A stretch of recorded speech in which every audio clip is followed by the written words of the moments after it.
Paulo, uma das coisas que eu acho legal em a gente fazer pós-graduação na educação é porque a educação ela tem essas possibilidades de construção tangenciais que a gente consegue fazer uma construção que não é enrijecida de um trabalho acadêmico, por exemplo. Aí eu vi você e Erlon falando essa questão do eu, né, na escrita, e eu lembrei de que quando eu produzi a tese, teve um pedacinho do meu referencial, da metodologia, que eu escrevi como foi fazer uma pesquisa e uma tese dentro da pandemia. E eu citei é, é, que um dos desafios, né, que eu vivi na pandemia foi a perda do meu pai. Aí eu coloquei isso lá no texto, né?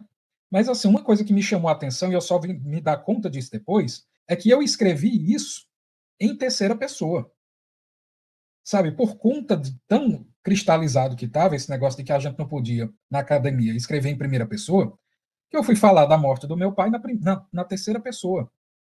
Aí, um pouco antes de enviar a tese para ser publicada, eu não, peraí, deixa eu mexer nisso aqui, não dá certo não.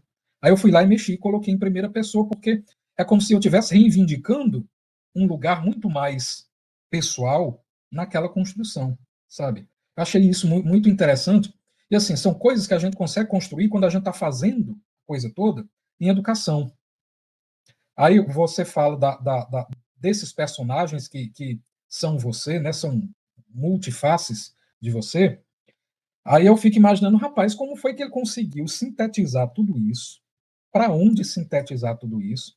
Aí eu fiquei me perguntando quais foram os achados da tua pesquisa? Assim, onde foi que você conseguiu chegar para dar conta de sintetizar tudo isso e chegar em algum lugar? Porque, obviamente, você terminou o doutorado, então você chegou em um lugar. Rapaz, o Que lugar Palhaçaria foi é um esse? monstro, você não Que pega outra lugar coisa foi que ele esse faz. em que você Outra chegou? Assim, questão que eu quais penso, foram os achados da tese, né? na verdade, não tem achado nenhum para mim. O achado tem que ser de quem lê o texto. Eu penso dessa maneira, e que uma tese, nessa perspectiva, não é para ela achar nada, na verdade, não é para ela encontrar nada. É, de repente, para ela se perder e se encontrar nesse percurso, porque ela é o próprio percurso de formação. A pesquisa, principalmente a pesquisa cartográfica, ela é uma pesquisa formação.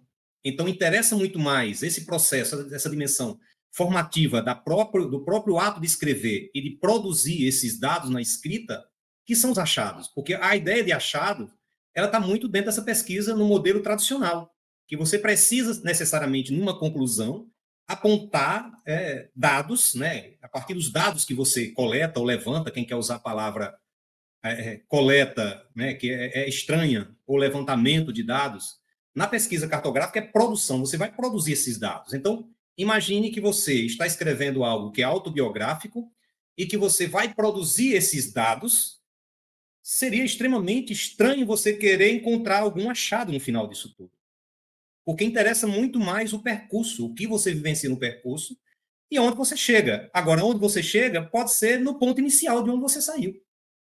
De repente, você pode chegar no final de uma tese autobiográfica e você entender que tudo aquilo ali que você passou, ele volta para o início, como se fosse uma coisa, como se fosse um filme. Sabe, se a gente for fazer um paralelo, uma comparação, um filme na estrutura, um roteiro de cinema, numa estrutura aristotélica, ele tem a ideia do início, a apresentação de personagens, depois ele tem um momento que é um momento de certa tensão, depois ele vai para um momento de clímax, depois ele vai para o desfecho. Então ele vai assim, ele desce, ele sobe, ele desce.